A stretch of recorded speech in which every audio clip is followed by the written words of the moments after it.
Hi friends, ನಾನು ವಿನುತಾ. ಇವತ್ತು ಒಂದು ರುಚಿಯಾದ ಪ್ರೋಟೀನ್ ರಿಚ್ ಆಗಿರುವಂತಹ ಹೆಸರು ಕಾಳಿನ ಒಗ್ಗರಣೆನ ಬೆಳಿಗ್ಗೆ ಬ್ರೇಕ್ಫಾಸ್ಟ್ಗೆ ಹೇಗೆ ಮಾಡೋದು ನೋಡುವ.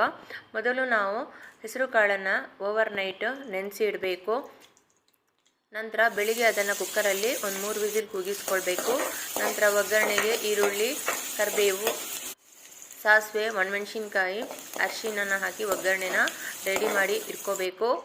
ನಂತರ ನಾವು ಬೇಯಿಸಿದ ಹೆಸರು ಕಾಳನ್ನು ಗಾಳಿಸ್ಬಿಟ್ಟು ಅದನ್ನು ಒಗ್ಗರಣೆಗೆ ಮಿಕ್ಸ್ ಮಾಡಬೇಕು. ಗಾಳಿಸಿ ಮಿಕ್ಸ್ ಮಾಡಿದ ಮೇಲೆ ಇದಕ್ಕೆ ರುಚಿಗೆ ತಕ್ಕಷ್ಟು ಉಪ್ಪು ಹಾಕಬೇಕು. ನಂತರ ಕಾಯಿ ತುರಿ ಹಾಕಬೇಕು, ತುರಿದ ಬೆಲ್ಲವನ್ನು ಹಾಕಬೇಕು. ಇವೆಲ್ಲವನ್ನು ಚೆನ್ನಾಗಿ ಮಿಕ್ಸ್ ಮಾಡಬೇಕು. ಮಿಕ್ಸ್ ಮಾಡಿ ಒಂದು 2 ನಿಮಿಷ ಸಿಮ್ಮಲ್ಲಿ ಇದನ್ನು ಬೇಯಿಸ್ಕೋಬೇಕು.